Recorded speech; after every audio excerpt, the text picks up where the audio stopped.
Spiderman brand new ഡേയുടെ official ട്രെയിലറിൽ Peter പാർക്കറിന്റെ കയ്യിൽ ഒരു കത്ത് കാണുവാൻ സാധിക്കും. ആക്ച്വലി ഈ കത്ത് സ്പൈഡർമാൻ നോവേ ഹോമിൽ പീറ്റർ പാർക്കർ തന്നെ പറ്റിയുള്ള എല്ലാ കാര്യങ്ങളും MJയോട് പറയാൻ വേണ്ടി എഴുതിയ കത്താണ്. ഓൾറെഡി പീറ്റർ പാർക്കറിനെ ലോകത്തുള്ള എല്ലാവരും മറന്നിരിക്കുകയാണ്. പീറ്റർ പാർക്കർ ആരാണെന്നോ അവൻ എവിടെ നിന്നാണോ വന്നതെന്ന് പോലും ആർക്കും അറിയത്തില്ല. ഈവൻ നെഡിനോ MJയ്ക്കോ പോലും പീറ്റർ പാർക്കർ ആരാണെന്ന് അറിയത്തില്ല. ഒരുപാട് സ്ട്രഗിൾ ചെയ്തിട്ടാണ് പീറ്റർ പാർക്കർ ഡോക്ടർ സ്ട്രേഞ്ചിനെ കൊണ്ട് ലോകത്തിലുള്ള എല്ലാവരും തന്നെ മറക്കാനായിട്ട് സ്പെല്ല് കാസ്റ്റ് ചെയ്യിപ്പിച്ചത്. അങ്ങനെയുള്ളപ്പോ തന്നെ പറ്റിയുള്ള എല്ലാം MJയോട് വീണ്ടും തുറന്നു പറഞ്ഞാൽ പീറ്റർ പാർക്കർ അനുഭവിച്ച സ്ട്രഗിളും സാക്രിഫൈസും ഒക്കെ വെറുതെ ആയി പോകും. സോ ആ കാര്യമൊക്കെ ചിന്തിച്ചിട്ടാണ് പീറ്റർ പാർക്കർ താൻ എഴുതിയ കത്ത് MJയ്ക്ക് കൊടുക്കാതെ തിരിച്ചു വെച്ചത്. അറിയാലോ, സ്പൈഡർമാൻ നോവേ ഹോമിന് 4 വർഷങ്ങൾക്ക് ശേഷം നടക്കുന്ന കഥയാണ് Spiderman brand new day.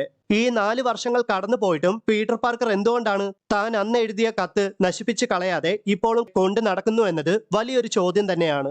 MJ move on ചെയ്തു എന്നും MJയ്ക്ക് പുതിയൊരു ബോയ് ഫ്രണ്ട് ഉണ്ടെന്നുമാണ് ട്രെയിലറിലൂടെ നമുക്ക് മനസ്സിലാക്കുവാൻ സാധിക്കുന്നത്. MJയുടെ പുതിയ ബോയ് ഫ്രണ്ട് ആരാണെന്ന് മനസ്സിലാക്കുവാൻ സാധിക്കുന്നില്ലെങ്കിലും റൂമേഴ്സ് പ്രകാരം നമുക്ക് അറിയുവാൻ സാധിക്കുന്നത് MJയുടെ ബോയ് ഫ്രണ്ട് ആകുന്നത് പോൾ റാബിൻ എന്ന ക്യാരക്ടർ ആണെന്നാണ്.